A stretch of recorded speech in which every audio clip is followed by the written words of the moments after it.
আসসালামু আলাইকুম। প্রিয় দর্শক, আমরা আজকে খুব গুরুত্বপূর্ণ কিছু বিষয় নিয়ে আলাপ করতে এসেছি। গুরুত্বপূর্ণ আ জায়গা নিয়ে। সেটা হচ্ছে আ মূলত আমাদের আজকের যে অনুষ্ঠান সেটা ক্যান্টনমেন্ট কেন্দ্রিক হবে। আমার সাথে যে কজন আ শ্রদ্ধাভাজন অতিথি আছেন সবাই সেনাবাহিনীর সাবেক কর্মকর্তা। আমরা এক, এক করে সবার সাথে পরিচয় হবো। আমরা আ মূল একটু ভূমিকা টেনে নেই। সেটা হচ্ছে যে আ বাংলাদেশের সেনাবাহিনী আমাদের গর্বের একটা জায়গা। আমি গেল কয়েকদিন ধরে সেনাবাহিনীর ব্যাপারে বিভিন্ন আলাপ আলোচনা করেছি। এটা নিয়ে সেনাবাহিনীর কিছু লোকজন তারা তাদের ভেতরে আলোচনা করেছে যে আমি হচ্ছে সেনাবাহিনীর বিরুদ্ধে বোধহয় কাজ করছি। আমি এখনো পর্যন্ত মনে করি এই বাংলাদেশের সবচাইতে আ ডিসিপ্লিনড, সবচাইতে অনেস্ট এবং আ আ সবচেয়ে দেশপ্রেমিক কোনো মানুষ যদি থাকে সেটা সেই ক্যান্টনমেন্টেই থাকে। কিন্তু কিছু ভারতীয় এজেন্ট এবং আ দুর্নীতিপরায়ণ কিছু কর্মকর্তার কারণে এই বাহিনীর সুনাম প্রচন্ডভাবে ক্ষুণ্ণ হয়েছে। বিশেষ করে আওয়ামী লীগ এবং ভারতের যে তাবেদারি গত আ ২০০৯ সালের ২৫শে ফেব্রুয়ারির পর থেকে এই ক্যান্টনমেন্ট করেছেন, সেইখান থেকে এই আজ পর্যন্ত এই ক্যান্টনমেন্টটাকে তিলে, তিলে, তিলে, তিলে বিভিন্ন অফিসার যারা কিনা দেশপ্রেমিক অফিসার তাদেরকে জঙ্গি ট্যাগ দেওয়া হয়েছে। তাদেরকে বলা হয়েছে যে দেশদ্রোহী। নানান ধরনের মিথ্যা মামলায় ফাঁসিয়ে তাদের কাউকে জেলখানায় পাঠানো হয়েছে। কাউকে চাকরিচ্যুত করা হয়েছে, গুম করা হয়েছে। পৃথিবীর ইতিহাসে আমার মনে হয় নিকট অতীতে এমন কোনো দেশ নাই, যেই দেশে নিজের দেশের ক্যান্টনমেন্টে নিজের দেশের সেনাবাহিনীর লোকজন এইভাবে আয়না ঘরের ভেতরে বছরের পর বছর, যুগের পর তারা বন্দী থাকে। এটা এই বাংলাদেশের ইতিহাসে আমার মনে হয় সারা পৃথিবীর বুকে এটা ইতিহাস সৃষ্টি করেছে যেই ঘটনা ঘটেছে। তারপরেও আমরা আ আ যেই ক্যান্টনমেন্টের লোকজন এটা করেছে সেই সেনাপ্রধানই এখনো পর্যন্ত আছেন। আমরা মেনে নিয়েছিলাম। বাট তার ধারাবাহিকতায় এই সেনাপ্রধান যেসব কাজগুলো করছেন, সেগুলো আমাদের দেশের জন্য অত্যন্ত বিপজ্জনক। ডক্টর ইউনূস এবং তার সরকার যখন আমাদের দেশকে গড়ার কাজ চালিয়ে যাচ্ছেন, তাকে বিএনপি সর্বোচ্চ পর্যায়ের নেতা যখন তাদের সাথে বৈঠক করে দেশকে এগিয়ে নিয়ে যাওয়ার জন্য দুজনে মিলেমিশে কাজ করার চেষ্টা করেছে, তখন এই দেশকে আবার বিভাজনের দিকে ঠেলে নেয়ার জন্য এই সেনাপ্রধান কাজ করছে। এবং সেনাপ্রধান ডিজিএফআই কে দিয়ে যা করাচ্ছে তার অনেক কনক্রিট এভিডেন্স আমাদের কাছে আছে, যেগুলো আপনারা সময় থেকে সময় জানতে পারবেন। আমরা আলোচনায় চলে যাচ্ছি। আলোচনায় ১ম এই আমাদের মুরুব্বির কাছেই আগে যাই। আ সাইফুল পাইকার, আপনার কাছ থেকেই শুরু করি আমরা। আ আপনার প্রিয় ক্যান্টনমেন্ট, আ আপনি যেমনটি দেখতেন, আজকের মধ্যে কোনো পার্থক্য দেখেন কিনা? জি, আসসালামু আলাইকুম। ধন্যবাদ ভাই প্রশ্নটি করার জন্য। অ্যাকচুয়ালি আমি নৌবাহিনী থেকে এসেছি ১৯৯৬ সালের জুন মাসে। বাট সে সময় পর্যন্ত আমি বলতে পারি যে ক্যান্টনমেন্ট বা আমাদের নৌবাহিনী ঘাঁটি ইট ওয়াজ ওয়েল ডিসিপ্লিনড। যদিও আমাকে সেই সময় ১ম নৌবাহিনীতে অত্যন্ত আইন কানুন লঙ্ঘন করে নৌবাহিনী থেকে প্রশাসনিক পদক্ষেপের মাধ্যমে বরখাস্ত করা হয়েছে এবং আপনি শুনে অবাক হবেন আমাকে বরখাস্ত করার পরের দিনে সমগ্র নৌবাহিনীর সব ঘাঁটিতে বিষয়টা আলোচনার বিষয়বস্তু দাঁড়িয়ে গিয়েছিল যে টক অফ দ্য মানে নেভি বেজেস। এটাকে নেভিতে বলা হয় গ্যালি টক। যে লেফটেন্যান্ট পাইকার স্যারকে অন্যায়ভাবে বরখাস্ত করছে। পরে তদানীন্তন নৌবাহিনী প্রধান নুরুল ইসলামকে প্রত্যেকটি ঘাঁটিতে যে নাবিকদেরকে প্যারেড গ্রাউন্ডে সমাবেশ করে তাদেরকে বলতে হইছে যে আমার বিষয়টা নিয়ে আমি তো ডিসমিসড হয়ে গেছি, তারা যেন আলোচনা না করে। মানে এই আলোচনার সমালোচনাটা এতখানি প্রতিক্রিয়ার সৃষ্টি করেছিল। বাট আমি নৌবাহিনী থেকে আসার পরে সেন্ট মার্টিনস দ্বীপে আমি ব্যস্ত ছিলাম অন্যান্য কাজ নিয়ে, কনজারভেশন অ্যাক্টিভিটি নিয়ে। বাট এই গত ১৫ বছরে যেটা ঘটেছে এটা লোমহর্ষক, অসহনীয়, বর্ণনা করার মতো না। এবং একটা ডিসিপ্লিন ফোর্স পরিচালিত হবে আইন কানুন দ্বারা। সে আইন কানুন কিন্তু লিখিত আছে। এবং এই অন্যায় অপকর্মগুলো করা হয়েছে আইন কানুনকে লঙ্ঘন করে। এবং প্রতিষ্ঠানের সেবা না করে ব্যক্তির সেবা করতে যেয়ে আইন কানুনগুলো লঙ্ঘন করে এই ভয়াবহ, অসহনীয়, অবর্ণনীয় যে গুম, খুন, আয়নাঘর বা তুলে নিয়ে যাওয়া, একটা পরিবারকে হেনস্থা করা, ইভেন একজন পিএনজি অফিসার বা সৈনিকের ছেলেমেয়েরা কোনো আর্মি রিলেটেড কোনো প্রতিষ্ঠানে ভর্তি হতে পারে নাই। এই পরিস্থিতিটা আমি 96 এর আগে বা আমি যতদিন ছিলাম আমি তখন দেখি নাই, বাট পরবর্তীতে দেখেছি। তো এটা একটা অসহনীয় এবং ভয়াবহ অভিজ্ঞতা ভাই। এই গত 15 বছর হয়েছে। ধন্যবাদ। জি। আ জাকারিয়া ভাই বলবেন? আপনার আপনার আজকের পরিবর্তন আ আপনার ফেলে যাওয়া ক্যান্টনমেন্টের সাথে কোনো পার্থক্য আছে কিনা? জি, বিসমিল্লাহির রহমানির রহিম। ইলিয়াস ভাই, আপনাকে ধন্যবাদ। আপনার এই চ্যানেলে আমি প্রথম এসেছি। আপনাকে এবং আপনার দর্শক শ্রোতা যারা পরবর্তীতে দেখবেন, এখন দেখছেন, সবাইকে সালাম জানাচ্ছি। আসসালামু আলাইকুম। আমার প্রিয় সেনাবাহিনী আমার গর্বের জায়গা। শুধু আমার না, 18 কোটি মানুষের গর্বের জায়গা বাংলাদেশ সেনাবাহিনী। যেখানে আমি গত 30 বছর আমি সেখানে সেনাবাহিনী কর্মকর্তা হিসেবে কর্মরত ছিলাম। নিশ্চয়ই সেখানে আমার আবেগ, আমার অনুভূতি, আমার শিক্ষা, আমার প্রফেশনালিজম সবকিছু এখন স্মৃতি এবং এটা অত্যন্ত গর্বের সাথে আমরা সবসময় শেয়ার করি এবং বলি। এখন আমি আপনাকে যেটা বলবো সেটা হচ্ছে, আমার পিরিয়ডটা ছিল 1992 তে আমি কমিশন লাভ করি এবং 2022 31 ডিসেম্বর পর্যন্ত আমি কর্মরত ছিলাম। 2023 সালে 1 জানুয়ারি থেকে আমি এলপিআর এ আসি। তা আমার বুঝতে পেরেছেন যে আমার পিরিয়ডটা প্রায় 30 ইয়ার্স। তো 30 ইয়ার্স এর মধ্যে আমি যদি আমার দেখা এবং আমার অভিজ্ঞতা থেকে যদি শেয়ার করি, তাহলে আমি বলবো যে দেখেন, 1992 তে কমিশন লাভ করার পরে বাংলাদেশ সেনাবাহিনীকে 2009 পর্যন্ত আমি যেভাবে দেখেছি, কত বছর হবে, প্রায় 15 ইয়ার্স। আর 2009 এর পরে 2024 5ই অগস্ট পর্যন্ত, আর তারপরে যে প্রায় 1 বছর, এই দুইটা 2009 পর্যন্ত যে সেনাবাহিনী ছিল, সেই সেনাবাহিনীতে আমি 15 ইয়ার্স ছিলাম। সেই সেনাবাহিনীকে আমি দেখেছি অত্যন্ত ডিসিপ্লিন, প্রফেশনাল, অত্যন্ত ল, কমান্ড, কন্ট্রোল ইত্যাদি অত্যন্ত শক্তিশালী ছিল। এবং 2009 এর যে বিডিআর কার্নেজের পরে মূলত আমাদের ডিকেটা শুরু হয়েছে সেনাবাহিনীতে, সেটা স্পষ্ট আমরা এগুলার এক্সপেরিয়েন্স। সেটা কেমন, 2009 এর আগে আমরা যদি কোনো সিনিয়র অফিসার দেখতাম, আমরা কিন্তু অত্যন্ত সম্মানের সাথে তাকে আমরা স্যালুট করতাম, তার কথা শুনতে চাইতাম। ভিতরে থেকে একটা শ্রদ্ধা চলে আসতো। ফুল কর্নেল, ব্রিগেডিয়ার, মেজর জেনারেল, তখন আমাদের কাছে অনেক বড় কিছু একটা ছিল। কিন্তু সেই সেনাবাহিনীতে আমি 2009 এর পরে এই 2000 আমার রিটায়ার পর্যন্ত সেই সেনাবাহিনীর অনেক কর্নেলকে দেখলে আশেপাশে বলতে শুনেছি, how come he has become colonel, how come he has become brigadier general. এটা কিন্তু ইলিয়াস ভাই 2009 এর আগে, বিডিআর কার্নেজের আগে কিন্তু আমি দেখি নাই, শুনিও নাই। অথচ এই 2024 পর্যন্ত আমরা কিন্তু লট অফ এক্সাম্পলস আর দেয়ার, যারা আসলে সেনাবাহিনীতে লেফটেন্যান্ট কর্নেল হওয়ার যোগ্যতা রাখেন না, তারা কিন্তু অনেক বড় র্যাঙ্কে সার্ভিস করেছেন এবং করছেন।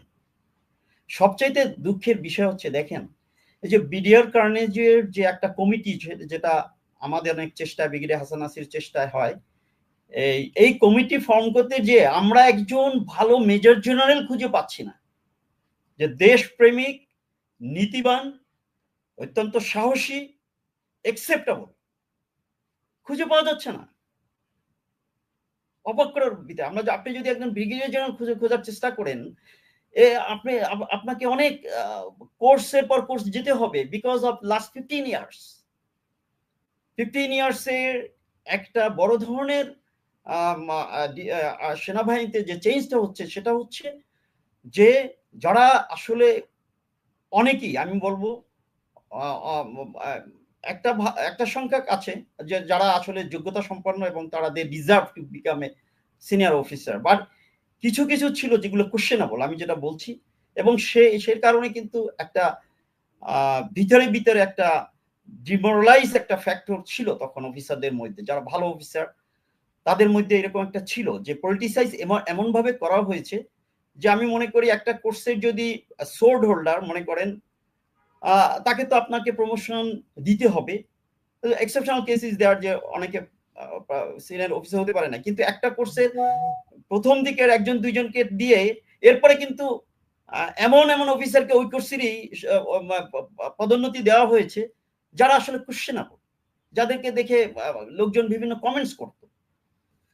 তো সে, এবং তারপরে দেখেন 2009-এর পরে আপনার এই যে আয়না ঘরের কেস তো আমরা জানতাম, এগুলা আমাদের কাছে আমরা জানতাম যে অমুক জায়গায়, এই যে বিশেষ করে লেফটেন্যান্ট কর্নেল হাসিন যখন বেরিয়ে আসলেন, আয়না ঘরের তথ্য দিলেন, ব্রিগেডিয়ার আজমি উনি গুম হয়ে গেলেন, তারপরে উনি কোথায় আছেন, এবং পরিবেশটা এমন হলো যে বিডিআর কার্নেজের পরে অফিসারদের মধ্যে যে অসন্তোষ ছিল সেটা থেকে যাতে কোনো কিছু মানে কোনো চেঞ্জ না আসে, অথবা যারা একটু কারেজিয়াস, এন্টি ইন্ডিয়ান, দেশপ্রেমিক, নীতিবান, তাদেরকে শাটডাউন করে দেওয়ার জন্য কিন্তু তখন কি হয়েছে, তখন একটা সাজানো হয়েছে, একটা কুর প্লট একটা তৈরি করা হয়েছে, ন্যারেটিভ দেওয়া হয়েছে। এবং সেইখানে তখন কিন্তু আপনি জানেন মেজর জেনারেল একজন যে 33 ডিভিশন জিউসি ছিলেন, মেজর জেনারেল কামরুজ্জামান, অত্যন্ত মেধাবী অফিসার ছিলেন, অত্যন্ত মেধাবী। আমরা যখন স্টাফ কোর্স করি, আমরা সেটাকে বলে জুনিয়র স্টাফ কোর্স এসআইএনটিতে, তখন সেই স্টাফ কোর্সের যাবার আগে আমাদের প্রিপারেশন, তখন একটি ডিভিশন ভিত্তিক প্রিপারেশন, প্রিপারেটরি ক্লাস থাকতো, প্রিপারেটরি কোর্স বলা হয়, সেই কোর্সে উনি আমাদের ক্লাস নিতেন। হ্যাঁ, তো উনি এত খুবই টেকনিশিয়ান একজন, খুব নামকরা অফিসার, অথচ তাকে এবং সেই সময় আরো অনেক ভালো ভালো অফিসারকে ট্যাগ লাগিয়ে কি হচ্ছে, তাদেরকে চাকরিচ্যুত করা হয়। হ্যাঁ, তারপরে আবার এই যে তাপস, এই যে বোমের কাহিনী করে যে 5 জন কমান্ডো অফিসার, তারা অত্যন্ত, একজন কমান্ডো অফিসার করতে কিন্তু ইলিয়াস ভাই আপনি জানেন যে আর্মি কিন্তু অনেক কিছু স্যাক্রিফাইস, মানে তাদেরকেও স্যাক্রিফাইস করতে হয়, এবং আর্মি দেশকে অনেক কিছু দিতে হয়, তারপরে কিন্তু একজন কমান্ডো তৈরি হয়। তো সেই কমান্ডো অফিসারদেরকে কিন্তু এইভাবে সেই তাপস কিলিং এর সাথে জড়িয়ে তাদেরকে তুলে নেওয়া হয়েছে, তাদেরকে 16টা মাস ধরে তাদের অত্যাচার করা হয়েছে, তারপর তাদেরকে জেল দেওয়া হয়েছে। এবং এই প্রসিডিউর কিন্তু কখনো যে কোর্ট মার্শাল বা একটা ওপেন কোর্ট তাকে ডিফেন্ড করার সুযোগ দেওয়া, এই কিছু হয়নি, জাস্ট কাগজ কলমে তাদেরকে শাস্তি দেওয়া হয়েছে। তো এইটা করে, এইসব কাজ করে কিন্তু অফিসারদের মধ্যে একটা ভীতির সঞ্চার করা হয়েছে। আমি বলবো যে আমরা কখনো সেই 2009-এর আগে আমরা বলি ফিল্ড মেস, আমরা বলি অফিসার্স মেস, এখানে যখন আমাদের একটা লাইফ ছিল, একটা ইন্টারাকশন ছিল, একটা খুব একটা সৌহার্দ্যপূর্ণ একটা পরিবেশ ছিল, সেই পরিবেশ কিন্তু আমরা 2009-এর পরে পাইনি। সেই মেসে আপনি গেলে কাউকে পাবেন না, কাউকে বসে বসে কথা বলছে, গল্প করছে, আনন্দ করছে, ফুর্তি করছে, সারাদিনের সেই ব্যস্ততার পরে তাদের যে সময়টা পার করবে একটা সুন্দর পরিবেশে, সেটা কিন্তু আমরা তেমন পাইনি, কারণ দুটো অফিসার কথা বলতো না। ইভেন আমি একটা উদাহরণ দিই আপনাকে, আমি 2017-18 দিকে, আমি তখন প্রাইম মিনিস্টার্স অফিসের স্টাফ, মানে এএফডি যেটাকে বলে, আর্ম ফোর্সেস ডিভিশন, সেখানে আমি একটা ইন্টারাকশনে, আমার সেলটা ছিল একটি ফরেন ওরিয়েন্টেড সেল, যে সেল আমি কাজ করতাম।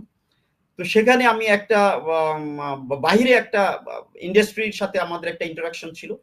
সো ওইখানে আমার একটা রিটায়ার্ড অফিসার, যে he happens to be the coursemate of brigadier general Azmi. তো আমি তাকে দেখা হইলে, আমি জানি যে ব্রিগেডিয়ার জেনারেল আজমি, কারণ ব্রিগেডিয়ার জেনারেল আজমিকে আমি মেজর অবস্থায় চিটাগাং হিল ট্রাক্সে পেয়েছি।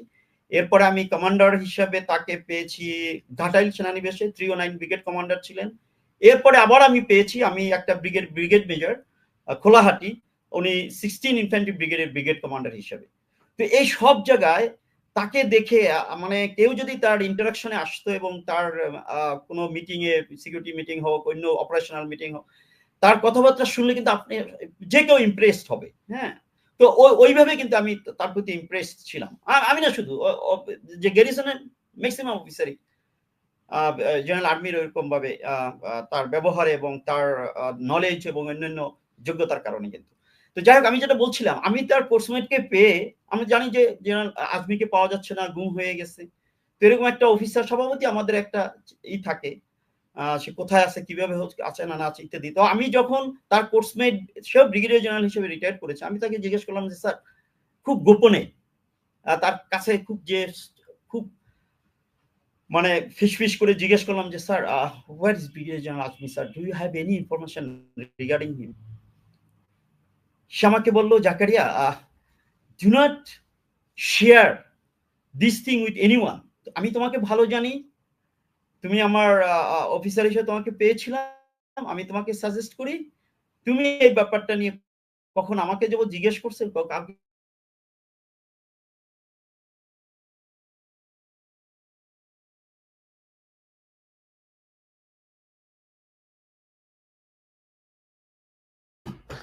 মেজর মেজর শাইন স্যার, আপনার দিয়ে আপনার কাছে আসি। ওনার অডিও বোধহয় একটু সমস্যা হচ্ছে,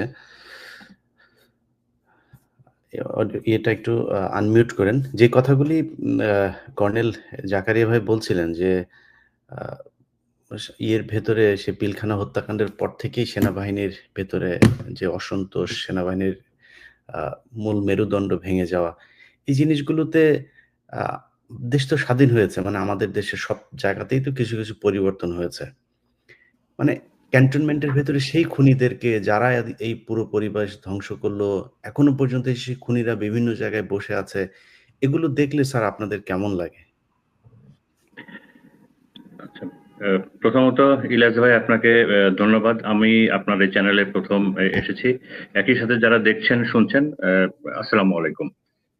তো শুরুতেই আমি আমার কয়েকটা ফিলিংস এর কথা বলতে চাই। সেটা হলো যে সেনাবাহিনী আমাদের একটা জীবনের অংশ। আমাদের জীবন, যৌবন, ভালো লাগা, খারাপ লাগা, আবেগ, ভালোবাসা সবকিছুই আমাদের সেনাবাহিনী। আমরা অল্প বয়সে, সেই 17-18 বছর বয়সে সেনাবাহিনীতে জয়েন করি, সারাটা জীবন চলে যায়, বৃদ্ধ বয়সে আমরা রিটায়ার করেছি। আমাদের সবকিছুই সেনাবাহিনী। আমরা আমাদের সেনাবাহিনীকে প্রচন্ড ভালোবাসি। সেনাবাহিনী আমাদের আবেগ। সেনাবাহিনীর যে কোনো ছোট ভালো কাজ দেখলে খুব ভালো লাগে, গর্ব বোধ করি, অন্যদেরকে বলি। একই সাথে ছোট ছোট বিষয় না, বড় বড় অন্যায় দেখলে ভেতরে ভেতরে খুব কষ্ট পাই। তো এখন যেটা বলতে চাচ্ছি সেটা হলো, অনেকে একটা বিষয় আমাদের ক্ষেত্রে বলার চেষ্টা করেন যে আমরা বাইরে সেনাবাহিনীর বদনাম করছি, সেনাবাহিনীর কথা ভাবমূর্তি ক্ষুণ্ণ করছি, অথবা সেনাবাহিনী সম্পর্কে কিছু তথ্য বাইরে দিচ্ছি। তো এই বিষয়ে প্রথমে বলতে চাই, যেটা আমরা মনে প্রাণে বিশ্বাস করি যে সেনাবাহিনীর শুধু 99% না, 99%-এরও অনেক বেশি সদস্য, বিশেষ করে জুনিয়র অফিসাররা, দেশীয় সৈনিক, এরা দেশপ্রেমিক, এবং এদের জন্য এই সেনাবাহিনী এখনো শেষ আশ্রয় এবং বিশ্বাসের জায়গাটায় আছে। আমরা কথা বলি, সমালোচনা করি কাদের? আমরা কথা বলি, সমালোচনা করি সেই অংশটার সেনাবাহিনীর যারা এই গত 16 বছরের গুম, খুন, হত্যা, গণহত্যার সাথে জড়িত ছিল। আমরা তো কোরআন শপথ নেওয়া, আমরা আমাদের ট্রেনিং এর সময় তো কোরআন শপথ নেওয়া যে আমরা দেশের সাথে থাকবো, দেশের মানুষের সাথে থাকবো। তো আমরা সমালোচনা করি সেই সব অফিসারদের যারা তাদের শপথ ভঙ্গ করে শুধুমাত্র 2টা প্রমোশন অথবা কিছু ক্ষমতা অথবা অর্থ, এর কারণে কোনো একটা স্বৈরাচার সরকারকে দীর্ঘমেয়াদী চিরকাল রাখার জন্যে গুম, খুন, হত্যা, গণহত্যা এগুলো করেছে, অথবা আদেশ দিয়েছে, অথবা সাপোর্ট করেছে। এবং আমি বিশ্বাস করি এই কাজগুলো যারা করেছে তারা সেনাবাহিনী থেকে অটোমেটিক্যালি খারিজ হয়ে গেছে, সেনাবাহিনীর সদস্য আর তারা নাই। এইসব কাজগুলো করার পরে সেনাবাহিনীর সদস্য থাকা যায় না, সেটা নিয়মে থাকুক বা না থাকুক। আমরা তাদের সমালোচনা করি এবং আমরা তাদের বিচার চাই। এখন যে কথাটা আপনি এতক্ষণ বললেন যে সেনাবাহিনী কি তার আগের জায়গাতে আছে নাকি অনেকখানি দূরে চলে গেছে, তো এই বিষয়টাই আমি একটু বিস্তারিত বলতে চাই। এবং এই কারণেই আমরা মনে মনে বিশ্বাস করি যে আমার প্রিয় সেনাবাহিনী অথবা আমাদের প্রিয় সেনাবাহিনী তার সেই গৌরবের জায়গা থেকে গত 15 বছরে বেশ অনেকখানি দূরে চলে গেছে, এবং যে কারণে সেনাবাহিনীর একটা বড় ধরনের সংস্কার প্রয়োজন। কেন সংস্কার প্রয়োজন? আমি আশা করব এর ভিতরেই ইলিয়াস ভাই আপনার অনেকগুলো প্রশ্নের উত্তর পেয়ে যাবেন। তো প্রথমত, আমরা যদি আমাদের বাংলাদেশের জিওগ্রাফিক্যাল লোকেশন অথবা জিওপলিটিক্যাল অবস্থাটা চিন্তা করি, তাহলে দেখব যে বাংলাদেশ ভূ রাজনীতি বলি অথবা রিজিওনাল রাজনীতিতে অত্যন্ত গুরুত্বপূর্ণ। আমাদের চারিদিকে অলমোস্ট চারিদিকে বঙ্গোপসাগর বাদ দিলে আমরা ইন্ডিয়ার চারিদিকে ইন্ডিয়া, এবং ইন্ডিয়ার সাথে আমাদের যে প্রেজেন্ট সম্পর্ক, বিশেষ করে বিজেপি গভর্নমেন্টের সঙ্গে তাদের কথাবার্তাতেই আমরা টের পাই। এবং মুসলমানদের সম্বন্ধে তাদের যে আইডিয়া, যে ধারণা, এটা আমরা মিডিয়াতে দেখেছি যে রিসেন্ট যুদ্ধগুলোতে তারা ইসরায়েলকে সাপোর্ট করেছে। পশ্চিম বাংলার অনেক নেতা বলেছে যে বাংলাদেশকে তারা গাজার মতো করে দেখতে চায়। তো এগুলোর জন্য বাংলাদেশের সার্বভৌমত্ব এবং বাংলাদেশের টিকে থাকার জন্য একটা অত্যন্ত কার্যকরী এবং শক্তিশালী সেনাবাহিনী আমাদের দরকার। আচ্ছা, আমাদের সার্বভৌমত্বের কথাই যদি বলি, আমাদের সশস্ত্র বাহিনীর কথাই যদি বলি, আমরা তো যে ইন্ডিয়া পাকিস্তান যে রিসেন্ট যে যুদ্ধটা হয়ে গেল, এখানে পাকিস্তান এয়ারফোর্সের সাফল্য আমরা দেখেছি। আমাদের এয়ারফোর্সের কি অবস্থা, সেদিকে কি আমরা একটু তাকাবো? এখন সেকেন্ড পয়েন্ট, যেটা আমরা সেনাবাহিনীতে জানি, যে কোনো একটা সশস্ত্র বাহিনীর তার ডক্ট্রিন, তার ট্রেনিং, তার ইকুইপমেন্ট, তার আর্মামেন্ট, তার মোটিভেশন, মাইন্ড সেট আপ, সবকিছু এটা শত্রুকে চিন্তা করে, শত্রু দেশকে সামনে রেখে এগুলো সেট করা হয়। অথচ গত 15 বছর ধরে তো আমাদেরকে শেখানো হয়েছে যে ভারত আমাদের অকৃত্রিম বন্ধু, তাদের সঙ্গে মানে তাদের সাথে আমাদের কোনোদিন যুদ্ধ হবে না, এরকম একটা অবস্থা। এবং সেভাবেই তো আমরা আমাদের সশস্ত্র বাহিনীটাকে সাজিয়েছি। তো তার মানে আমাদের সশস্ত্র বাহিনীর তো একটা বড় ধরনের পরিবর্তন দরকার।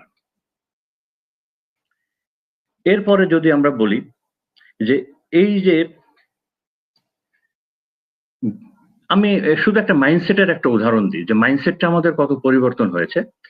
2001 সালে যে নির্বাচনটা হয়েছিল, সেই নির্বাচনে আওয়ামী লীগ ক্ষমতায় ছিল, নির্বাচনের পরে বিএনপি আসলো। 2018 সালে যে নির্বাচনটা হয়েছিল, এই দুইটা নির্বাচনে যদি আপনারা দেখেন, 2001 সালে সেনাপ্রধান ছিল জেনারেল হারুন, এখন মনে হয় জেলে আছেন, ডেস্টিনি কেস। এবং তখনও আর্মিটা মোটামুটি নির্বাচনের জন্য যথেষ্ট আওয়ামী রূপে জেনারেল হারুন সাজিয়ে রেখেছিলেন, কারণ তখন প্রচুর জেআরবির ব্রিগেডিয়ার ছিল চাকরিতে, প্রচুর। তো তখন কমান্ডে যারা ছিলেন, বড় বড় কমান্ডে যারা ছিলেন, তারা মনে মনে চেয়েছিলেন যে আর্মি আওয়ামী লীগের পক্ষে কাজ করুক। কিন্তু 2001-এর ইলেকশন বাংলাদেশের ইতিহাসের one of the election, best election, যে ইলেকশনে আমিও ছিলাম। সেখানে আমাদের সিনিয়র লটের অনেকে, সেনাপ্রধান সহ, তাদের ইনডাইরেক্ট চাওয়ার পরেও সেনাবাহিনীর কোনো সেনা সদস্য সেটাতে কর্ণপাত করে নাই। তারা তাদের সাহস, তাদের বিবেক এবং তাদের শিক্ষা পুরাটা কাজে লাগিয়ে ও ইলেকশন ডিউটি করেছে। আর 2018-তে সেনাপ্রধান ছিলেন জেনারেল আজিজ, এবং আজিজের নেতৃত্বে আমরা কি ইলেকশন দেখলাম। এখানে আমার পয়েন্টটা হলো, সেনাবাহিনীর এই যে পরিবর্তনটা হয়েছে, কারণ 2001-এর যে ইলেকশন, সেখানে সেনাপ্রধান ইচ্ছা করলেও এই কাজগুলো করতে পারতেন না, জুনিয়ররা করতো না। অথচ এই সেম জিনিস 2018-তে সম্ভব হয়েছে, কারণ আমাদের মাইন্ডসেট অথবা ওই পুরনো সেনাবাহিনী থেকে আমরা যথেষ্ট দূরে চলে এসেছি। এটা আমাদেরকে স্বীকার করতে হবে, এটা আমাদেরকে স্বীকার করতে হবে। আমি যদি অন্যভাবে আরেকটা উদাহরণ দিই, কর্নেল হাসিন একজন বীর প্রতীক, আমাদের গর্ব। স্যারকে অফিস চলাকালীন সময়ে মাথায় পিস্তল ঠেকিয়ে জেনারেল হামিদ, তখন লেফটেন্যান্ট কর্নেল ছিলেন ডিজিএফআই এ, অফিস থেকে গুম করে নিয়ে যাওয়া হয় সবার সামনে। এই ঘটনা 2001, 95, 95, 96, 97 এরকম সময়ে সম্ভব হতো না। ওই সময়ে সম্ভব হতো না যে সবার সামনে একজন বীর প্রতীককে, এরকম একজন অফিসারকে অফিস থেকে নিয়ে যে গুম করে ফেলা হচ্ছে, এটা তখন সম্ভব হতো না। এটা এখন সম্ভব হয়েছে। কেন? কারণ আমরা আসলে আমাদের কক্ষপথ থেকে অনেকখানি দূরে চলে গেছি। তারপরে এই হাসিন স্যারকে যখন গুম করা হলো, সারা আর্মি তো জানতো যে একজন বীর প্রতীককে গুম করা হয়েছে। কেউ তো সেটা উদ্ধারের চেষ্টা করে নাই, সেনাপ্রধান করে নাই, যারা কমান্ডে ছিলেন তারা করেন নাই তো। কেন করেন নাই? তার মানে আমরা তো আমাদের তো অনেক পরিবর্তন হয়েছে, এগুলো তো স্বীকার করতে হবে। এবং স্বীকার যদি আমরা না করি, তাহলে আমরা সামনে যাব কিভাবে? এর পরে যদি আমি বলি, এই যে যারা গুম খুন হত্যা গণহত্যা করেছে, আমি যদি তাদের বাইরে বেরোলে সারা দেশের সব লোকজন তো বলে যে এই লোকগুলো এখনো সেনাবাহিনীতে কেন আছে। এখন তো এই সোশ্যাল মিডিয়ার যুগে এটা তো আর অচেনা নাই, এটা তো সবাই জানে এই লোকগুলো এখনো সেনাবাহিনীতে কেন আছে। ভাবমূর্তি অনেকে বলার চেষ্টা করে, সেনাবাহিনী আমাদেরকে বলে যে আমরা ভাবমূর্তি ক্ষুণ্ণ করছি। ভাবমূর্তির বিষয়ে আমি হাইপোথেটিক্যালি একটা জিনিস বলি, সে একটা প্রতিষ্ঠানে দুজন ক্রিমিনাল আছে, সারা দেশের লোক জানে, তার মানে ওই প্রতিষ্ঠানে ভাবমূর্তি ক্ষুণ্ণ হচ্ছে। ভাবমূর্তি রক্ষার উপায়টা কি? উপায় একটাই, ওই দুইজন অপরাধীকে ক্রিমিনালকে ন্যায় বিচার করে প্রতিষ্ঠান থেকে বের করে দিতে হবে, তাহলেই তো ভাবমূর্তি রক্ষা হবে, অন্য কোনোভাবে ভাবমূর্তি রক্ষা হবে না। এখন আর একটা খুব উদাহরণ যে উদাহরণটা দিতে আমার খুব কষ্ট হয়। আচ্ছা, গত 15 বছরে আমাদের সেনা প্রধানগুলা দেখেন না, সেই মইনু মনে হয় আমার জানা মতে বাংলাদেশের সব থেকে বড় ঘৃণিত মানুষ। মইনুর পরে জেনারেল মুবিনের সময় সব থেকে বেশি অফিসার বরখাস্ত হয়েছে। এই তাপস হত্যার যে ভুয়া কেসে 5 জন অফিসারকে টর্চার করা হয়েছে 1 বছরের মতো, তারপরে তাদেরকে জেল দেওয়া হয়েছে। খালেদা জিয়াকে ক্যান্টনমেন্ট থেকে উচ্ছেদ করা হয়েছে তার সময়। হ্যাঁ, তো এই যে তার সময় হয়েছে, এবং এই ম্যাডাম খালেদা জিয়াকে যে উচ্ছেদ করা হয়েছে, এই বিষয়ে আমার একটা এখনো কষ্ট আছে যে এই বিষয়ে এই নতুন 5ই আগস্টের পরে এখনো কোনো মামলা হয় নাই, এটা নিয়ে এখনো কোনো তদন্ত হচ্ছে না, এখনো এটার সাথে কারা জড়িত সে বিষয়টা খতিয়ে দেখা হচ্ছে না। তো এই যে যেটা বলছিলাম যে আমাদের সেনাপ্রধানগুলা কোথায়? এই যে সেনাপ্রধান তো আমাদের মাথার মুকুট, একটা সেনাবাহিনীর তাজ, এই তাজগুলো তো সব এখন লুকিয়ে আছেন, পালিয়ে আছেন সবাই। তার মানে ডেফিনেটলি বাহিনীতে একটা প্রবলেম হয়েছে। আচ্ছা, আমাদের গত 15 বছরের ডিজিএফআই গুলো সব কোথায়? কেউ কি দেশে আছেন? কেউ তো দেশে নাই, সবাই তো পালিয়ে গেলেন কেন? আচ্ছা, শুধু ডিজিএফআই বলছি কেন, গত ডিজিএনএসআই গুলা কোথায়? গত 15 বছরের বিজেপি গুলা কোথায়? তো তার মানে এই যে কমান্ড চ্যানেলের সবাই এই প্রবলেম, কোথাও তো একটা বড় গলদ আছে। আমাদের হয় প্রমোশন সিস্টেমে আছে, অথবা আমাদের ওভারঅল সিস্টেমে আছে। এই জিনিসগুলোকে তো অ্যাড্রেস করতে হবে, এই জিনিসগুলোকে তো অস্বীকার করার কি কোনো উপায় আছে? আরেকটা জিনিস যদি আমি অন্যভাবে বলি, দেখেন, এটা মন্টগোমারির কথা যে লিডারশিপ তুমি জাজ করবা কিভাবে? তো লিডারশিপ যুদ্ধের সময় তো বোঝা যায় যুদ্ধক্ষেত্রে লিডার কেমন। পিস টাইমে মানে শান্তিকালীন সময়ে লিডারশিপ প্রুফ করার জায়গা শুধুমাত্র একটাই, যে একটা লিডার তার লিডারশিপ প্রুফ করবে তার আন্ডার কমান্ডের উপরে অবিচার হচ্ছে কিনা সেইটা সে কিভাবে প্রোটেস্ট করে। এইটাই হলো পিস টাইমে একটা লিডারশিপ প্রমাণের মাপকাঠি।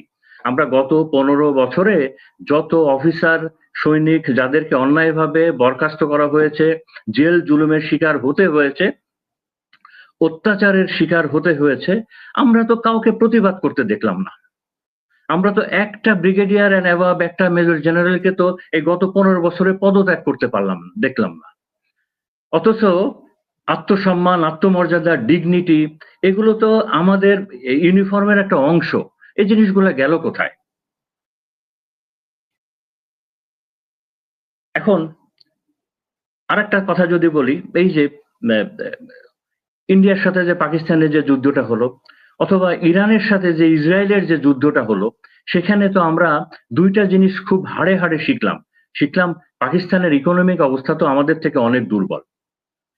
এত কিছুর পরেও তাদের একটা অত্যন্ত শক্তিশালী এবং প্রফেশনাল সশস্ত্র বাহিনী আছে, যে কারণে তারা বিদেশি আগ্রাসন থেকে তাদের দেশকে সেভ করতে পারে। আমাদের কি অবস্থা তাহলে? ইরান ইসরায়েলের যুদ্ধে আমরা কি দেখলাম? যে বিদেশি অনুগত চরেরা কিভাবে দেশের সর্বনাশ করতে পারে। তো এই বিদেশি অনুগতরা তো আমার সশস্ত্র বাহিনীতেও আছে। তো আমরা কি শিক্ষা নিব না? আমি আবারও বলছি যে আমরা সশস্ত্র বাহিনীকে অনেক ভালোবাসি, এবং এই একটা অত্যন্ত শক্তিশালী এবং কার্যকরী আমরা সশস্ত্র বাহিনী চাই। এখন সশস্ত্র বাহিনীর বিষয়ে কিছু ফ্যাক্ট আছে যেটা সাধারণ জনগণ কিভাবে সশস্ত্র বাহিনীর অথবা সাধারণ জনগণের সশস্ত্র বাহিনী বিষয়ে তাদের মাইন্ডসেটটা কেমন। তারা সশস্ত্র বাহিনীকে নিজেদের বাহিনী মনে করে, গণমানুষের বাহিনী মনে করে। তারা কখনো মনে করে না যে বাংলাদেশের সশস্ত্র বাহিনী এটা উত্তর কোরিয়ার সশস্ত্র বাহিনী অথবা মিশরের সশস্ত্র বাহিনী। এটা মনে করে যে না, বাংলাদেশের সশস্ত্র বাহিনী একটা দেশপ্রেমিক সশস্ত্র বাহিনী, এটা তাদের আস্থা বিশ্বাসের শেষ স্থল এবং এটা গণমানুষের সশস্ত্র বাহিনী। বর্তমানে তাদের একটা মাইন্ডসেট আছে যে বাংলাদেশের বর্তমান সশস্ত্র বাহিনীর উপরে ভারতের একটা প্রভাব আছে, আওয়ামী লীগের একটা প্রভাব আছে। এটা বাইরের লোকজনের সাথে কথা বললে টের পাওয়া যায়। ভারত আমাদের সশস্ত্র বাহিনীকে কিভাবে রাখতে চায়, দেখতে চায়, সেটা তো মুক্তিযুদ্ধের সময় তাজউদ্দিন আহমেদের যে চুক্তি হয়েছিল 7 দফা চুক্তি, সেখানেই পরিষ্কার বলা আছে যে তারা আমাদের সশস্ত্র বাহিনীকে অথবা বাংলাদেশকে কিভাবে করদরাজ্য করে রাখতে চায়। এ ব্যাপারে তো সন্দেহের অবকাশ নাই। আমাদের বাংলাদেশের সাধারণ মানুষ এখন বর্তমানে 2025 সালে এরা কিন্তু মনে করে যে সশস্ত্র বাহিনী গণমানুষের বাহিনী এবং এরা কোনোভাবেই সমালোচনার ঊর্ধ্বে নয়। এরা ভালো কাজের জন্য যেমন প্রশংসা পাবে, একইভাবে কোনো অপরাধ করলে কিংবা এদের কোনো ফেইলিওর সেটারও সমালোচনা হবে। এখন আরেকটা বিষয় যেটা বলতে চাই যে এখন যেটা আমার পার্সোনাল অ্যাসেসমেন্ট, যে দেখেন এই 5ই আগস্টের পরে তো পুরা বাংলাদেশের মানুষ তো ফুল দিয়ে আমাদের সশস্ত্র বাহিনীকে অভিবাদন জানিয়েছিল, ওয়েলকাম জানিয়েছিল, বন্ধুত্বের হাত বাড়িয়েছিল, মানে মাথার উপরে রেখেছিল। বাট আস্তে আস্তে আমরা কি একটু দূরে সরে যাইনি? আমরা বেশ দূরে সরে গেছি। এই দূরে সরার কারণগুলা কি? আমার বিচারে এই দূরে সরার 7টা কারণ আছে। তো একটা কারণ হলো যে 5ই আগস্টের পরে এই যে 626 জনকে আমাদের ক্যান্টনমেন্টে আশ্রয় দেওয়া হয়েছিল, তার ভিতরে যেটা মাহমুদুর রহমান আমার দেশ পত্রিকায় যে এটার বিষয়ে ডিটেলস বলেছিলেন যে তার বিষয়ে বেশ কিছু সন্ত্রাসীও ছিল যারা হত্যাকাণ্ডের সাথে জড়িত ছিল এবং তাদের সবাইকে পার করে দেওয়া হলো। 2 নম্বর কারণটা হলো যে কারণে সাধারণ মানুষের সাথে আমার বিশ্বাস আমার সশস্ত্র বাহিনীর একটু গ্যাপ হয়ে গেছে, যেটা হলো যে এই যে গুম খুন হত্যা গণহত্যা এদের সাথে জড়িতদেরকে তারা মনে করে আমার সশস্ত্র বাহিনী এদেরকে এখনো প্রোটেকশন দিয়ে রেখেছে এবং এদেরকে বিচারের মুখোমুখি হতে দিচ্ছে না।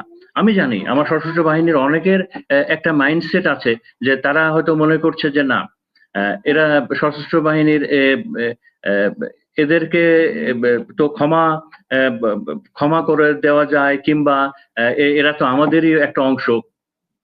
তবে এদের ক্ষেত্রে আমার যেটা দৃঢ়ই যে মানুষ খুনের সাথে যারা জড়িত তাদেরকে ক্ষমা করা, তাদেরকে প্রোটেকশন দেওয়া, তাদেরকে বিচারের মুখোমুখি না করার অধিকার কাউকে দেওয়া হয় নাই। এটা আমাদের ধর্ম দেয় নাই, এটা আমাদের বিবেক দেয় নাই, আমাদের আইন দেয় নাই, এটা কোনো কিছুই নাই।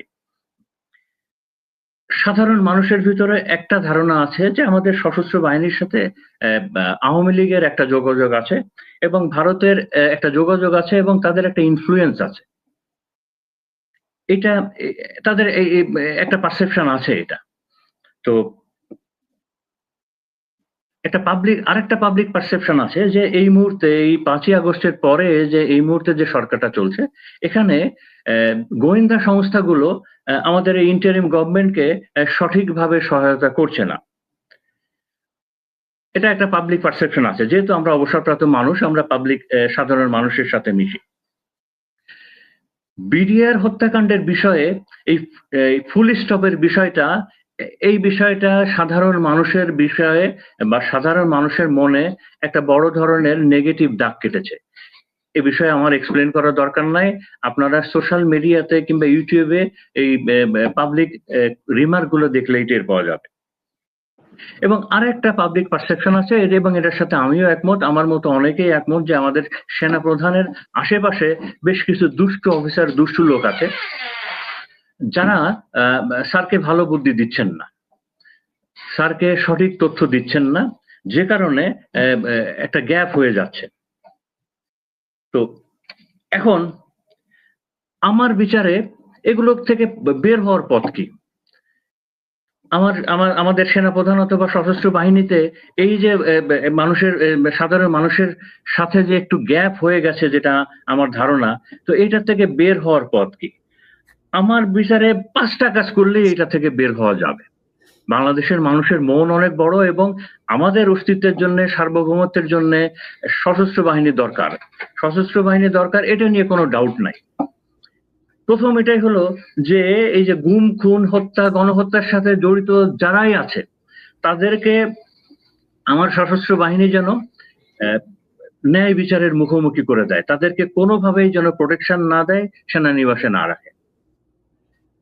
এটা অনেকে বলবেন যে আচ্ছা এই সংখ্যা যদি অনেক হয় তাহলে তো সেই কম্বল কি লোম বাঁচতে কম্বল উজাড় হয়ে যাবে। আমি একমত না। মানুষের আমার সেনাবাহিনী কোন খুনিকে আশ্রয় দিবে, খুনির পক্ষে দাঁড়াবে, এটা আমি চাই না। ক্ষমা এবং অবিচার এই দুইটা কিন্তু একসাথে, এই শব্দ দুটো একসাথে থাকে। আপনি কাউকে এমন কাউকে ক্ষমা করতে পারেন না যে ক্ষমার ফলে অন্য অনেক মানুষের উপরে অনেক বড় অবিচার হয়ে যায়, এটা আপনি কখনো করতে পারেন না। একই সাথে আমাদের দেশের সাধারণ মানুষ মনে করে যে সশস্ত্র বাহিনী থাকবে, অ্যাবসলিউটলি নির্দলীয় থাকবে, নিরপেক্ষ থাকবে, কোনো দলের পক্ষে কাজ করবে না এবং কোনো প্রকার রাজনীতিতে নাক গলাবে না। তো আমিও আশা করব আমার সশস্ত্র বাহিনী অ্যাবসলিউটলি নির্দলীয় থাকবে, কোনো দলের পক্ষে কাজ করবে না, আমার কোনো রাজনীতিতে নাক গলাবে না এবং আওয়ামী লীগকে যেমনটি দেখে এসেছেন পুনর্বাসনের কোনো চেষ্টা করবে না। 2009 সালের আগে আওয়ামী লীগকে পুনর্বাসনের কোনো চেষ্টা করবে না। এটা রিফাইন্ড আকারে হোক, ছোট আকারে হোক, বড় আকারে হোক, কোনো আকারে আওয়ামী লীগকে পুনর্বাসনের চেষ্টা করবে না। আমার আরো যে 2টা কাজ করতে হবে সেটা হলো যে, এটা আমরা সবাই জানি, আমরা বিশ্বাস করি যে এই যে DGFI, NSI, RAB, BGB, NTMC এগুলো সশস্ত্র বাহিনীর প্রতিষ্ঠান না। তো এগুলো অ্যাবসলিউটলি সশস্ত্র বাহিনীর প্রতিষ্ঠান না। তো এইসব প্রতিষ্ঠানে যেসব অফিসারদের অপরাধ এবং দুর্নীতি আছে, এগুলো ওই সব অফিসারদের ব্যক্তিগত অপরাধ। এসব দায় দায়িত্ব যেন এই প্রতিষ্ঠানগুলোর দায় দায়িত্ব যেন আমার সশস্ত্র বাহিনী না নেয়। এবং সশস্ত্র বাহিনীর করণীয় কি, এইসব প্রতিষ্ঠানের থেকে যেসব অফিসাররা দুর্নীতি করেছে, আপনাদের সশস্ত্র বাহিনীর এই লোকজন ওইখানে গিয়ে যে চুরি করে আসে, তাহলে ওইটা সশস্ত্র বাহিনী এই দায় নিবে না? আমি এই কথাটাই বলছি যে সশস্ত্র বাহিনী অপারেশন ডাল ভাতে টাকা মেরে দিয়ে আসছে বিডিআর সৈনিকদের, এই দায় কে নিবে? এই সেনাবাহিনী নিবে না এটা? আমি এটাই বলছি ইলিয়াস ভাই, যে ওই প্রতিষ্ঠানগুলার কোনো, যেমন ডিজিএফআই, র্যাব, বিজিবি, ওই প্রতিষ্ঠানের দায় দায়িত্ব সশস্ত্র বাহিনী নিবে না। এবং সশস্ত্র বাহিনী কোনটা নিবে? এই প্রতিষ্ঠানে যে সকল অফিসার যে অপরাধ করেছে সেই সকল চিহ্নিত অপরাধীদেরকে সশস্ত্র বাহিনীতে ফিরে, আলটিমেটলি তো সবাই সশস্ত্র বাহিনীতে ফেরত আসে, তাদেরকে বিচারের মুখোমুখি করবে, তাদেরকে ন্যায় বিচার করবে, বিচারের মুখোমুখি করবে এবং প্রয়োজন হলে সশস্ত্র বাহিনী থেকে বের করে দিবে। মানে তাদের মানে ওই প্রতিষ্ঠানের কোনো দায় দায়িত্ব সশস্ত্র বাহিনী নিবে না। একই সাথে সশস্ত্র বাহিনীর তাদের বিচার করবে। এবং সশস্ত্র বাহিনী যদি বলে যে না আমরা তো ওটা তো অন্য প্রতিষ্ঠানে ছিল, আমরা তো জানি না, আমার এটা মনে হয় না। কারণ সশস্ত্র বাহিনীর প্রথমত তাদের নিজস্ব ইন্টেলিজেন্স আছে, আর দ্বিতীয়ত বাংলাদেশ ছোট দেশ, এখানে সবাই সবকিছু জানে। এবং একই সাথে কেউ কোথাও অপরাধ করলে সশস্ত্র বাহিনীর তারও একটা নিজস্ব একটা ইনকোয়ারি হওয়ার কথা। তো ঠিক আছে স্যার, আমরা এই হলো আমার শেষ করি তাহলে। আমরা এই কর্নেল জাকারিয়া ভাই, আপনি শেষ করতে পারেন না, আপনার ইয়েটা একটু শেষ করেন আপনি, যেটা বলছিলেন। জি, থ্যাংক ইউ। আমার একটা ডিসরাপশন ছিল, এই জন্য আমি আর শেষ করতে পারিনি। আমি যেটা আলটিমেটলি বলতে চেয়েছিলাম যে আসলে আমাদের সশস্ত্র বাহিনীর এখনো প্রফেশনালিজম, ডিসিপ্লিন, অন্যান্য অপরাধের শাস্তি সব বেশ, মানে আমরা যদি বলি যে না অনেক অনেক অনেক হয়েছে, কিন্তু সেটা নয়। কিন্তু আমাদের সশস্ত্র বাহিনী এখনো অত্যন্ত প্রফেশনাল এবং কিছু ব্যক্তি, মানে তাদের সংখ্যা খুবই নগণ্য, যারা এই অপকর্মগুলো করেছে, যারা খুনের সাথে জড়িত ছিল, র্যাবে যে, তারপরে ডিজিএফআই ডিজি হিসেবে অথবা অন্য লেভেলে থেকে তারপরে এনএসআইতে যে মানে বিভিন্ন বিজেপিতে যে, তো তাদেরকে যদি এরকম আইনের আওতায় আনা যায় এবং তাদেরকে যদি শাস্তির কাঠগড়ায় মানে বিচার কাঠগড়ায় দাঁড় করানো যায়, তাহলে কিন্তু ভবিষ্যতে এরকম অফিসাররা যারা ডেপুটেশনে যাবে তারাও কিন্তু খুব এক বড় ধরনের তাদের মধ্যে অ্যাওয়ারনেস ক্রিয়েট করবে। এটা একটা বিষয়। আর একটা বিষয় হচ্ছে যে দেখেন, ব্রিগেডিয়ার হাসান নাসিরকে পিএনজি করা হলো। ব্রিগেডিয়ার হাসান নাসির যে জুলাই আগস্টে বিপ্লবের একজন মানে সামনের দিকে যে নেতৃত্ব দিয়েছেন তিনি। এখন ব্রিগেডিয়ার হাসান নাসির ফেসিস্ট হাসিনার সময় বিজিবির হত্যাযজ্ঞের পরে যে একটা কমিটি করা হয়, সেই কমিটিতে যে রিপোর্ট তৈরি করা হয়, সেই রিপোর্টে সে নোট অফ ডিসেন্ট দিয়েছেন। এখন এই ব্রিগেডিয়ার হাসান নাসিরকে আপনি যখন পিএনজি করেন, তখন আমি বাহিরের অবস্থাটা বা রিটায়ার্ড অফিসারদের কমিটির কথা বাদ দিলাম, সার্ভিং এ যারা আছে যেসব অফিসার সৈনিক, তাদের কাছে কি মেসেজটা আপনি দিচ্ছেন? আপনি কি তাদেরকে এই মেসেজ দিচ্ছেন না যে তোমাদের আগের সেই ভারতীয় দাস হয়ে থাকতে হবে? সেই ভারতীয় ন্যারেটিভটা এখন আপনি এক্সারসাইজ করছেন, মানে অফিসারদেরকে ভয় দেখাচ্ছেন যে দেশপ্রেমিক হওয়া যাবে না, তারপরে নীতিবান হওয়া যাবে না, অন্যায়ের সাথে কম্প্রোমাইজ করতে হবে, এই মেসেজটা আমি তো মনে করি এই মেসেজটা দেওয়া হচ্ছে সার্ভিং। কাজে এই ব্যাপারে আমি মনে করি আমাদের সব লেভেলে আমাদের বিবেক যেন কাজ করে, আমরা যেন বুঝতে পারি, আমরা যেন দুই নৌকায় পা দিয়ে না চলি। সবচাইতে বড় হচ্ছে যে আইদার আপনি এন্টি ফেসিস্ট অর ফেসিস্ট, এর মাঝামাঝি কোনো অবস্থান আমি মনে করি না যে অন্তত দায়িত্বশীল অবস্থান থেকে কারণ এটা হওয়া উচিত। এই উইজডম, এই রেসপন্সিবিলিটি সবার মধ্যে গ্রো হোক, সবাই দায়িত্ববান হই, এইটাই আমি কামনা করছি। এবং আমি বলছি যে আমাদের যে সেই এখন আর সেই পরিবেশ নাই। 2009 পরে যে ফেসিস্ট সরকার ছিল, সেই যে আবহাওয়াটা ছিল, যে এনভায়রনমেন্টটা ছিল, সেই এনভায়রনমেন্ট তো নাই এখন। কেন আমরা সেই আমাদের যে কালিমা রয়েছে, আমাদের কিছু ব্যক্তির কারণে, কিছু ব্যক্তিগত স্বার্থ চরিতার্থ করার জন্য, পদ পাওয়ার জন্য, র্যাঙ্ক পাওয়ার জন্য, টাকা পয়সা মানে দিকে যারা লোভী ছিল, এই কয়েকজন গুটি কয়েকের জন্য কেন আমরা এই বাহিনীকে আমরা পরিচ্ছন্ন করব না? এই জন্য আমি সবসময় বলি যে আমাদের বাহিনীকে ক্লিন করতে হবে। আমাদের এই বাহিনী একটা বাহিনী যেটা ফেসিস্ট সরকার ডিস্ট্রয় করতে পারেনি।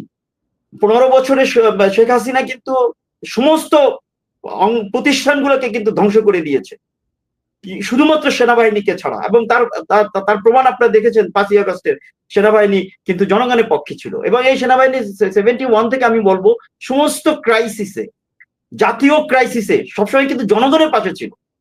আপনি একটা উদাহরণ দিতে পারবেন না যে জনগণের বিরুদ্ধে সেনাবাহিনী চলে গেছে, এবং ভবিষ্যতে থাকবে এই সেনাবাহিনী। এই সেনাবাহিনীকে কেউ যত চেষ্টা করা হোক, যতই ইন্ডিয়ান হেজিমনি থাকুক না কেন, এই সেনাবাহিনীকে সেটা করা সহজ হবে না। কাজে আমরা কিন্তু ওইটার পক্ষে যে ব্যক্তির দায়, যেটা শাহিন বলেছেন, যে ব্যক্তির দায় যেন প্রতিষ্ঠান না নেয় এবং ব্যক্তিকে যেন বিচারের কাঠগড়ায় দাঁড় করানো হয়, তাহলে ভবিষ্যতে আর কেউ এই অফিসাররা ডেপুটেশনে যেয়ে তারা এরকম কাজ করবে না। এবং একটা ব্যাপারে আপনার সাথে আমি দ্বিমত পোষণ করি ইলিয়াস ভাই, আপনি যেটা বললেন যে ডাল ভাত কর্মসূচিতে যে চুরির ব্যাপারটা বলেছেন, এটা কিন্তু আমি খুবই ইনসিগনিফিকেন্ট ছিল। সেটা কিন্তু আপনার ওই ন্যারেটিভ তৈরি করা হয়েছে, ওই বিডিআর হত্যাযজ্ঞটা পরিচালনা করার জন্য ওই ন্যারেটিভটা তৈরি করা হয়েছিল সেই সময়। সেটা কিন্তু একদম স্পষ্ট যে কারণ আমরা তো ইউএন মিশনে কাজ করেছি, আমরা বিজিবিতে কাজ করেছি, আমরা ভিজিএফ ডিউটি করেছি বিভিন্ন সময়, ইউনাইটেড সিভিল পাওয়ারে আমরা কাজ করেছি। তো আমরা দেখেছি যে আমাদের সৈনিকদের সাথে আমাদের বন্ডেজ, আমাদের কোনো সৈনিকের কোনো অধিকারকে আমরা কিন্তু কখনো ক্ষুণ্ণ করিনি। এই সিস্টেমটা নাই সেনাবাহিনীতে, নাই যে সৈনিকের কোনো, যেসব সৈনিক বলে যে পলিটিক্যাল, আমি বলবো যে সেনাবাহিনীতে পলিটিক্যাল কারণে অফিসাররা কিন্তু চাকরিচ্যুত হয়েছে, অফিসাররা কিন্তু নির্যাতিত হয়েছে, কিন্তু সৈনিকরা কিন্তু নির্যাতিত হয়নি কখনো পলিটিক্যাল কারণে। সৈনিকদের কিন্তু তাদের অন্যায় কাজের অন্যায়ের জন্য যে ইল ডিসিপ্লিন কাজ করার জন্য কিন্তু তাদেরকে শাস্তি হিসাবে কেউ বরখাস্ত হয়েছে, কেউ অন্যান্য শাস্তি পেয়েছে। হ্যাঁ, এটা হতে পারে যে একই অন্যায় করে একজনে পার পেয়েছে, চাকরি হারিয়েছে, একজনে চাকরি হারায়নি। আপনি ওখানে বলতে পারেন, এটা তো আমরা তো হিউম্যান বিং। হয়তো এক কমান্ডিং অফিসার যে শাস্তি মনে করেছে একটা সৈনিকের জন্য, অন্য কমান্ডিং অফিসার মনে করছে না তাকে হাইয়েস্ট ডোজ দেওয়া দরকার। কাজে এই হিউম্যান এরর উপরে তো আমরা নাই, কাজে এটা ক্লিয়ার থাকা উচিত। স্যার 111-এ চাঁদাবাজি করলো কারা স্যার? এই যে বিভিন্ন কোম্পানির বড় বড় কোম্পানির মালিকদেরকে ধরে নিয়ে 10 কোটি 100 কোটি 150 কোটি এই যে নিত, এটা কারা নিত? যে ইলিয়াস ভাই, এটা কিন্তু এটা আবার ওই ব্যক্তি, আপনি দেখবেন সেই সময় যদি 100 অফিসার যদি এই কাজে নিয়োজিত থাকে, আমি তো ব্যক্তির আপনি কথা দেখবেন বললাম। তাদের আপনি পরিমাণ যে কিন্তু 600 কোটি টাকা ইনসিগনিফিকেন্ট। ডাল ভাতের টাকা 600 কোটি টাকা নিল। আপনি যদি আমরা আমাদের আজকের আলোচনার মূল উদ্দেশ্য হচ্ছে যে আপনারাও সেনাবাহিনীতে ছিলেন এবং আপনারাও কিন্তু এই সেনাবাহিনীকে এখনো ভালোবাসেন। আমরা নেগেটিভ বলতে চাই না, কিন্তু আপনার কোশ্চেনকে যদি আমি যদি নাকি কাউন্টার দিতে চাই, আপনি বলেছেন তারা কখনো দাঁড়ায়নি। 2018 সালের নির্বাচনের দিন এই সেনাবাহিনী যা করেছে, এই ধরনের নির্লজ্জ আমার মনে হয় আর কোনোদিন সেনাবাহিনী এই কাজ করে নাই। না ইলিয়াস ভাই, সেনাবাহিনীকে আপনি বলবেন না, আপনি কিন্তু সেনাবাহিনীকে অ্যাড্রেস করবেন না এভাবে, কারণ সেনাবাহিনী অ্যাজ এ ইনস্টিটিউশন কিন্তু এটা করেনি। আপনি ব্যক্তি, সেনাবাহিনী চলে কিন্তু কমান্ডের উপরে। সেনা প্রধান যেটা বলবেন সেটা কিন্তু একদম লোয়েস্ট লেভেল পর্যন্ত সেটা কিন্তু এক্সিকিউট হয়। তো এটা হচ্ছে সাইকোলজি। এজন্য ব্যক্তি জেনারেল আজিজকে আপনি বলবেন, সেই সেনাপ্রধানকে যখন সরানো যায় না, সেই সেনাপ্রধানের কথাই যখন সবকিছু চলতেই থাকে, তাও একদিন দুদিন না, আজকে 1 বছরের কাছাকাছি হইতে গেল। 1 বছরের মাথায় এসে আপনি হাসান নাসেরের মতো, আমি তো 3.5 ঘন্টার সেই পুরো অডিও রেকর্ডটা শুনেছি, তিনি যে জিজ্ঞাসাবাদ করেছিলেন 2009 সালের বিডিআর হত্যাকাণ্ডের পরের দিন। সেখানে তিনি যে পরিমাণে মানে আক্রমণাত্মক ছিলেন হাসান নাসের, এই মির্জা কি বলে ওর নাম, আজম, তারপরে হচ্ছে গিয়ে কামরুল ইসলাম, আর হচ্ছে গিয়ে ওর নাম কি, ওই যে নানক, এই 3 জনকে জিজ্ঞাসাবাদের যে ক্যাসেটটা, আমি 3.5 ঘন্টা পুরো ক্যাসেটটা শুনেছি। সেখানে প্রতিটা একদম পয়েন্ট টু পয়েন্ট যে কোশ্চেন গুলো করা দরকার সেটা হাসান নাসের করেছেন। তাকে যখন দেশ স্বাধীন হবার 1 বছর পরেও ওয়াকার পিএনজি করার সাহস পায়, শক্তি পায়, সুযোগ পায়, সেই সেনাবাহিনী তো ভাই আমাদের নাই। তাইলে না, সেটাই দুঃখজনক ইলিয়াস ভাই, সেটাই বলছি, এটা অত্যন্ত দুঃখজনক, অনাকাঙ্ক্ষিত, এবং আমাদের কমিউনিটির মধ্যে সার্ভিং এর মধ্যে কিন্তু আপনারা দিয়ে পাইকার ভাই আপনাকে দিয়ে শেষ করব। জি, মানে অ্যাকচুয়ালি ওরা দুইজন আপনার প্রশ্নের সাথে উত্তর কানেক্ট করতে জাকারি ভাইটা পারতেছে শেষ না। করে আমি নিন, আপনাকে জাকারি ভাই প্রশ্নের শেষ হয়ে উত্তরটা গেছে বুঝিয়ে বোধহয়, দিচ্ছি, জাকারি ভাই যদি শেষ allow করে করেন। দেন। জি জি, আমি শেষ করেছি, থ্যাংক ইউ। জি, ঠিক আছে। লেফটেন্যান্ট পাইকার ভাই কি আপনি বলি? এবার বলেন। জি,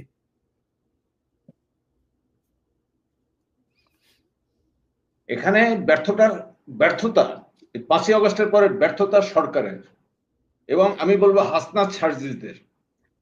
রুলস অফ বিজনেস শিডিউল 4 এর মধ্যে ক্লজ 23, সেখানে বলা হচ্ছে dismissal from service other than tribunal or court martial.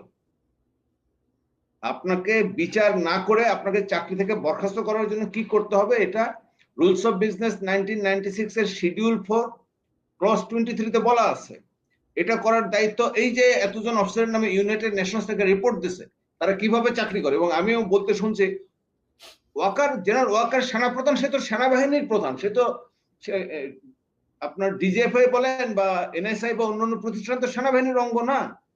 এখন এদেরকে ধরে প্রতিরক্ষা সচিবের কাছে আমি বলবো যে কালকে হাসনাত আব্দুল্লাহ সার্জিসদের যাওয়া উচিত, যে এই যে রিপোর্টের পরিপ্রেক্ষিতে আপনারা যতজন অফিসার আছে তাদের জন্য ফাইল রেডি করে আপনার প্রধান উপদেষ্টার কাছে নিয়ে যাবেন। হ্যাঁ আমি করে দিচ্ছি, পরে করবো, নো, অন দ্য স্পট করে এটা নিয়ে যেতে হবে। নিয়ে যে প্রধান উপদেষ্টার কাছ থেকে ওটা মেমো যাবে রাষ্ট্রপতির কাছে, রাষ্ট্রপতিটা সাইন করলো কি করলো না does not matter, gazette will be published. আপনার 96 এর জেনারেল যখন নাসিম যখন বিদ্রোহ করলেন, তখন কি রাষ্ট্রপতি আব্দুর রহমান বিশ্বাস কিভাবে থামিয়েছিলেন? আমি একটু ব্যাকগ্রাউন্ড বলি, খুব কুইক বলি। রাষ্ট্রপতি আব্দুর রহমান বিশ্বাস অ্যাডভোকেট খান সাইফুর রহমানকে ডেকে পাঠান বঙ্গভবনে। অ্যাডভোকেট খান সাইফুর রহমানকে বাসা থেকে বঙ্গভবনে আইনি পরামর্শের জন্য আব্দুর রহমান বিশ্বাস, রাষ্ট্রপতি আব্দুর রহমান বিশ্বাস খান সাইফুর রহমান স্যারকে জিজ্ঞেস করছে। এই অংশটুকু খান সাইফুর রহমান স্যারের মুখে শোনা। বলছে, আমাকে বলছে আমি কি করবো, আমি বুঝতেছি না। আপনি কি করবেন? আপনি জাস্ট রেডিও টিভিতে ডিক্লারেশন দিয়ে দেন, হি ইজ ডিসমিসড। আপনি গেজেট 10 ঘন্টা পরে করেন, 2 ঘন্টা পরে করেন, সাথে সাথে করেন, doesn't matter. Once it is published in the mass media, he will no more there. তার আন্ডার কমান্ড কেউ তাকে স্যালুট করবে না বা তাকে তার কমান্ড মানবে না। এই কাজটাতে 5ই আগস্টের পরে করা হয় নাই, কারণ এই সাজেশন দেওয়ার কেউ ছিল না ভাই। Very simple. আমি বলবো যে এখনো সময় আছে, এখনো জুলাই ডিক্লারেশনের আগে যারা ছাত্র যারা আন্দোলনকারী সোজা প্রতিরক্ষা মন্ত্রণালয় যাবে, ঘেরাও দেবে, সচিবকে ধরবে, prepare the file sir and let's go together to the chief advisers office, and সেখান থেকে আমরা ডিক্লারেশন হয়ে যাবে, গেজেট রাষ্ট্রপতির কাছে বলা হবে, রাষ্ট্রপতি সাইন করারও দরকার নেই। রাষ্ট্রপতি যে পাপেট, তার সামনে যে ফাইলটা যাবে সে সাইন করতে বাধ্য, সাইন না করলে অর্ডার এক্সিকিউটেড হয়ে যাবে। এই গ্যাপটা হয়ে গেছে ভাই। আপনিও মাঝে মধ্যে বলেন, আমিও শুনে, ওই পিনাকিও মাঝে মধ্যে বলে যে ওয়াকার এটা করতেছে না, জেনারেল ওয়াকার ওইটা করতেছে। নো, it is the duty of the Secretary of Defense. Legal and statutory matters depends on the Secretary of Defense, not on the service chiefs. একটা সার্ভিস চিফ মানে কি ভাই? যে পরিবেশ মন্ত্রণালয়ের আন্ডারে পরিবেশ অধিদপ্তর আছে, বন অধিদপ্তর আছে, মেলা অধিদপ্তর আছে। একটা সার্ভিস চিফ ইজ সিম্পলি একটা বিভাগের প্রধান। এখন আমাদের দেশে যারা আইন বুঝে না, তারা টক শোতে হরেক রকমের কথা বলতে থাকে। আমি অনেকের কথাবার্তা শুনি, তারা আইনের ভিতরে আতিপাতি করে ঢোকে না ভাই। আমাদের সার্ভিস রুলসে ক্লিয়ারলি বলা আছে, আপনার ডিসমিস করার অনেক তরিকা আছে। যে জাতিসংঘের রিপোর্ট ইজ গুড এনাফ, তাদের যে রেকর্ড আছে, রেপুটেশন আছে মার্কেটে, এগুলো বিবেচনায় নিয়ে তাকে ডিসমিস করতে পারে, টেম্পোরারি তাকে প্রত্যাহার করতে পারে, তাকে বিচারের অপেক্ষমান রেখে তাকে চাকরি থেকে আপনার SNR service no longer record করে দিবে। Anything can be done. এটার জন্য ওই ওয়াকারের, জেনারেল ওয়াকারের মুখের দিকে তাকায় থাকার কোনো প্রয়োজন নেই ব্রাদার। আপনি যদি আরো বিস্তারিত ল পয়েন্ট গুলো জানতে চান, আমি আপনাকে ল পয়েন্ট গুলো সাজিয়ে পাঠিয়ে দেবো ইলিয়াস ভাই। Thank you. না, আপনি যা বলেছেন, খাতা কলমের কথা বলেছেন, সব ঠিক আছে, কিন্তু আমি বাস্তবতা বলি। আজকে যে পলককে আপনারা আদালতে দেখেছেন, এই পলক পালিয়ে যাচ্ছিল এবং ডিজিএফআই এর একজন কর্মকর্তার সাথে তার 2 কোটি টাকার একটা চুক্তি হয়েছিল। এই ধরনের চুক্তিতে আরো অনেক আওয়ামী লীগের লোকজন পালিয়ে গিয়েছে। আমরা 650 জনের কোনো খোঁজ এখন পর্যন্ত পাই নাই। পলকের ঘটনায় একজন পুলিশ কর্মকর্তা সেখানে ছিলেন এবং সেই পুলিশের সেই অফিসার এখন কোনো একটা থানার ওসি হিসাবে দায়িত্ব পালন করছেন ডিএমপিতে। তাকে ডিজিএফআই লোকজন তুলে নিয়ে যাচ্ছিল। সে সাথে সাথে এই মেসেজ পাঠায়। মেসেজ পাঠানোর পরে আমাদেরকে সেইখানে স্টুডেন্টরা গিয়ে তাড়াহুড়ো করে তারপরে এই পলককে করে এবং সেই পুলিশ অফিসারকে উদ্ধার করেন। সেনাবাহিনীর লোকজন এইভাবে প্রতিটা লোককে বের হওয়ার জন্য সুযোগ দিয়েছেন। আমরা যদি সেই 111 থেকে যদি শুরু করি, সেইখানেও কিছু কর্মকর্তা, আমরা তাদের নাম ধরে ধরে বলতে পারি, শত শত কোটি টাকা চাঁদাবাজি করেছেন বিভিন্ন কোম্পানি প্রতিষ্ঠানের মালিককে ধরে নিয়ে। আমি আমার 21 টিভির চেয়ারম্যানের কথা বলতে পারি। চেয়ারম্যান সাহেবকে ধরে নিয়ে যেও তারপরে এইভাবে চাঁদা নেওয়া হয়েছে। বিভিন্ন প্রতিষ্ঠানের মালিক সালমান এফ রহমান থেকে শুরু করে তাদের কাছ থেকে টাকা নেওয়া হয়েছে। তারপরে পিলখানার ঘটনার যেটা ঘটেছে সেটা আপনারা জানেন, তারপরের ঘটনাগুলো জানেন। আমরা সব ভুলে যেতে চাই। সেনাবাহিনীকে এখনো পর্যন্ত আমরা সেই সম্মানের জায়গায় দেখতে চাই। আমি এখনো বাংলাদেশে ধরেন একজন মানুষ যদি একজন কর্মকর্তার কাছে তার বোন মেয়ে বিয়ে দিতে পারে, এটা তার কাছে সম্মানের মনে হয়। কিন্তু ভাই, আপনি যদি নাকি এই বিভিন্ন জায়গায় গিয়ে কনস্ট্রাকশনের বিজনেস করেন, আপনি বিভিন্ন প্রতিষ্ঠানগুলোতে গিয়ে আমি তো এমন কোনো জায়গা নাই, সীমান্তের এমন কোনো লেফটেন্যান্ট কর্নেল নাই যিনি কিনা ওইখানে পাচারের টাকা খান না। আমি আমি মানে আমি 2-4 জনের কথা বাদ দিলাম, কিন্তু তিনার কথা হচ্ছে যে তিনি যদি টাকা না খান তাহলে সেখানে চাঁদাবাজিগুলো চলে কেন? সেখানে এই ভারতীয় মালগুলো বাংলাদেশে ঢুকে কেন? সেটার জবাব সেনাবাহিনীকে দিতে হবে। আদারওয়াইজ তাকে স্বরাষ্ট্র মন্ত্রণালয়কে দিয়ে তারা চলে আসুক। পুলিশের দায় নেয় এবং বিডিআর এর পুরো নিয়ন্ত্রণ আপনি, অফিসার সব আপনাদের, দায় আপনি নিবেন না, এটা হবে না। আমার মনে হয় এই পাবলিক ফাংশন থেকে সেনাবাহিনীকে দ্রুত সরে আসা উচিত এবং ক্যান্টনমেন্ট আমার মনে হয় শুধুই বাংলাদেশের নিরাপত্তার জন্যই থাকা উচিত। সেই জায়গায় আপনি পাবলিক ফাংশনসে যত বেশি যাবেন, আপনি তত বেশি করাপ্টেড হয়ে যাবেন। সো সেই জায়গাগুলো করা দরকার। সেনাবাহিনীর লোকজনের কাছে আমার অনুরোধ থাকবে, ভাই আপনাদেরকে আমাদের ভীষণ দরকার। এই দেশের নিরাপত্তা, এই দেশের স্বাধীনতার জন্য আপনাদের দায়িত্বশীল হওয়া খুব জরুরি। সো আপনারা ভালো হয়ে যান, আমরা আপনাদেরকে তোয়াজ করব, আপনাদের সম্মান করব, সবকিছু করব। কিন্তু আপনারা যদি আওয়ামী লীগের লোকজনকে বাঁচাইতে চান, এই মুহূর্তে যে ঘটনাটা ঘটছে, আমি কয়েকটা জেলা নিয়ে কাজ করছি। বান্দরবনে একজন লোক আছে, তার নাম হচ্ছে, একসময় তার নাম ছিল নেতা মুজিব, আওয়ামী লীগের মুজিব। সে আজকে তাকে সেনাবাহিনীর ডিজিএফআই এর কয়েকজন কর্মকর্তা, আমি সবার নাম সহ জানি, কয়েকজন কর্মকর্তা তার বাসায় যায় আসে, তাকে তাদের অফিসে নিয়ে যায় নিয়ে আসে, পুরো শেল্টার দিচ্ছে।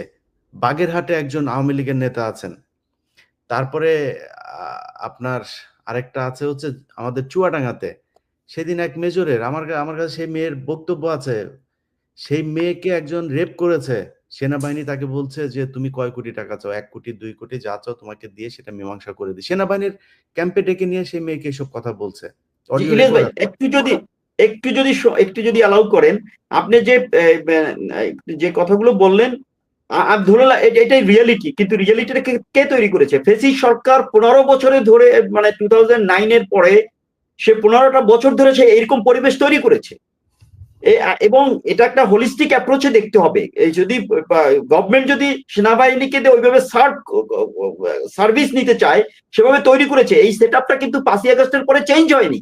আপনি কিন্তু সেই সেটআপটা রেখে দিয়েছেন।